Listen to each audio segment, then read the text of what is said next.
Hi, this is Brandon Smiley from thirstgym.com. Today I'm going to talk about how to properly use a belt.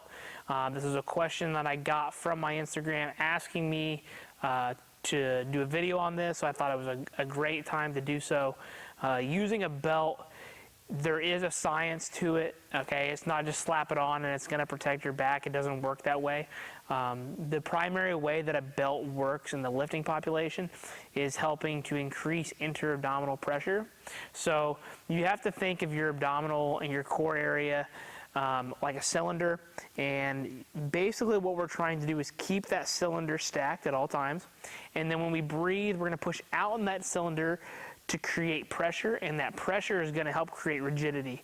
Rigidity is then in turn going to improve your force transfer, and improved force transfer means being stronger. So the easiest way to look at it is you can move more weight, and if you can move more weight, you can get stronger and you can get bigger, which is great. That pressure, however, is also a safety mechanism that will help limit movement at the spine and sometimes the pelvis, and then that will be helpful for the low back in the process. But do not think that putting a belt on is immediately going to make your back feel better. It's not going to work that way. Also, please understand that just wrapping a belt really tightly around you and thinking that's going to help keep you lean, I'm not sure where the science is behind that. It sounds kind of okay in theory. I wouldn't be the person to ask about that. In my opinion, I think you probably shouldn't do that if you're a bodybuilder. I would look more at your diet and your training versus trying to wrap a belt around you to keep you kind of sucked in. So there's my opinion on that. Now when it comes to wearing a belt, I have two different belts here that I'm going to talk about. Both of these are from Elite FTS. This one is a lever belt, okay? And this one is a regular single prong belt, okay? The main differences, these are just two belts that Elite have. There's multiple belts on the market. I'm not going to say which is best because honestly it just kind of depends for you. I have two belts and they serve different purposes for me. So this one is only, I believe, 6.5 millimeters, so it's pretty thin.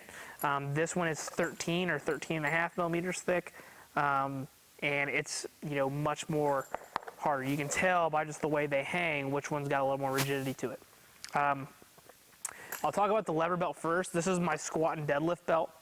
The lever belt has a point on here to where you have a preset circumference around your waist, and then the belt will never have to change unless if you get bigger or smaller. So I've not worn this belt in a long time, being as banged up as I am, but it just goes in there, and then I pull the lever, comes in, and then it's around my belt, my waist, and then when I go to do any squatting or deadlifting, I already have it on, and when I'm done with it, I flip it.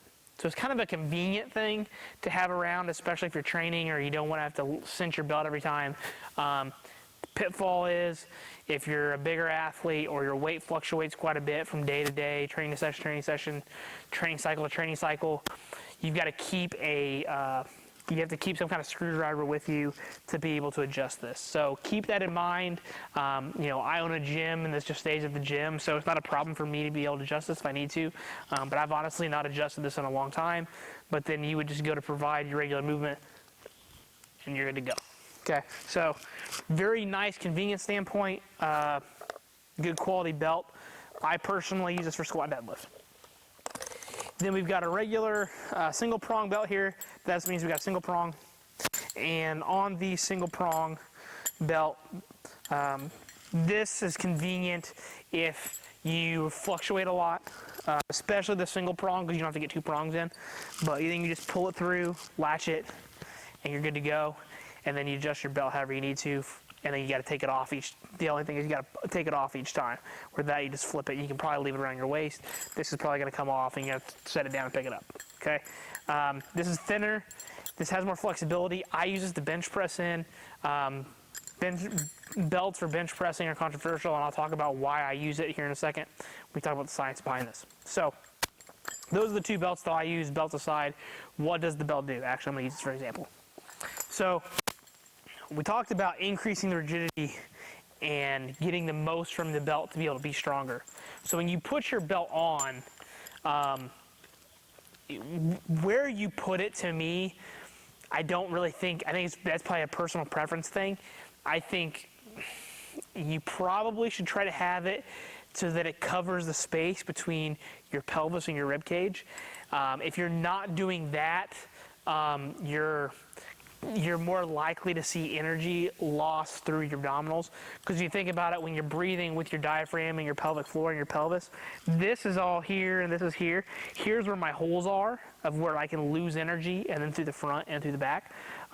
So, you know, I'm probably not going to lose anything out of my rib cage because it's right here. You know, it's going to expand with the intercostals, but I'm probably not going to lose a whole lot of. There's bone here. There's not bone right here. There's not bone right there. Okay, in the front. There's no cage. So keep that in mind when you put your belt on, and where you place it. Now, once you have it on, okay, I personally think you need to have a little bit of wiggle room. You need to be able to get a thumb in there or 2 fingers, because the belt is going to provide feedback of whether you're filling it up correctly. So it's not just about, you know, taking a big breath, okay? The breathing is important, but you got to be able to fill this belt 360 all the way around. You need to be able to feel the belt back here. You need to be able to feel the belt right here, and you need to be able to feel the belt in the front. So if I'm going to put my belt on, you can probably kind of see where I notch it every time. That's about where I notch it. If I'm a little bit on the smaller side, I might put it here, okay? I can still get a thumb in there, and when I, you know, take my breath in and push down and around, it's not exactly easy to get my thumb out, okay? That's a good thing, because I'm using the belt to its capacity to push out into and get that feedback, and that's going to hold all the force in when I go to actually have to squat or bench press or deadlift or whatever. So, key points for using a belt properly: big breath into your nose, fill it in here, okay? You don't want to breathe up, okay? You can't physically breathe into your belly, but if you could, you want the air to fill into the belly area and push down. The pressure comes down into the belt, okay? And then you're good to go. As you do that, I also think you should try to brace as well. So it's not just about breathing. There's also a bracing component of breathing. So big breath in.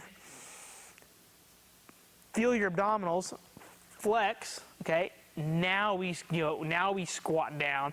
Now we pick up our deadlifts, or we bench press. Now, talking about the bench press, if your feet are on the floor, which they should be from a competition standpoint, actually pretty sure they have to be, unless you're paraplegic.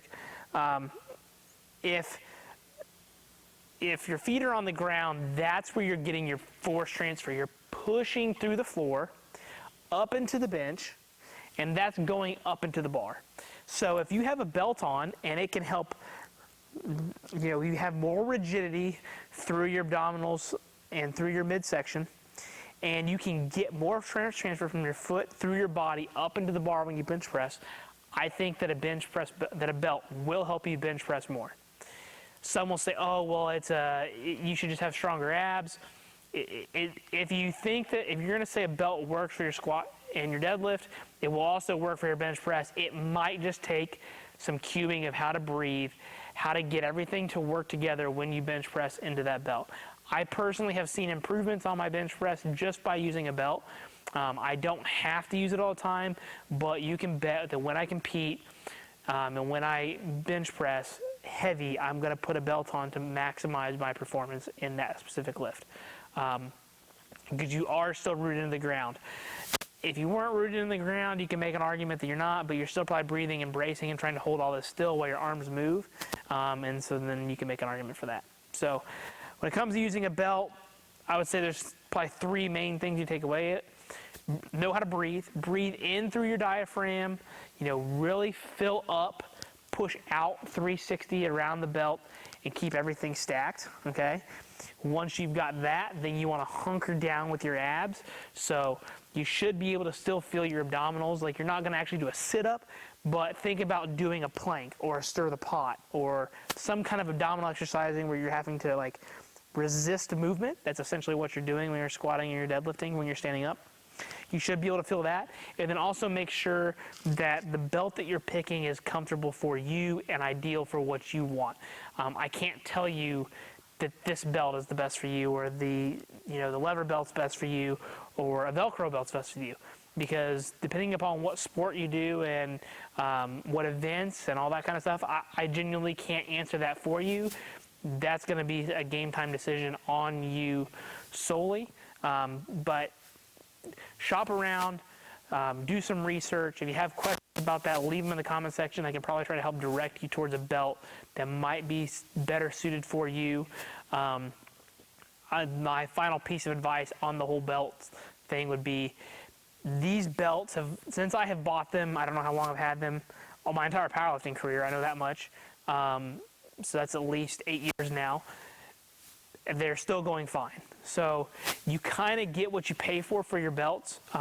Some places do customization, which is cool, but think about the longevity of the belt. $100 for a belt, in my opinion, is a dang good price to get for a belt, because it will probably last you a minimum of 10 years. $10 a year for a belt is a really good deal, especially if you're going to go compete for a decade. You're going to get your money's worth out of it, as long as you don't have to upgrade or you get too big or too small and have to get out of a belt size. So I think that's all I've got. I rambled on long enough. Got questions, leave them in the comment section. I hope I can help you. Hopefully you took something away. Any questions about specific belts and how to use them, I'd be more than happy to help you in some way that I can. Just let me know. Thanks. Have a great day.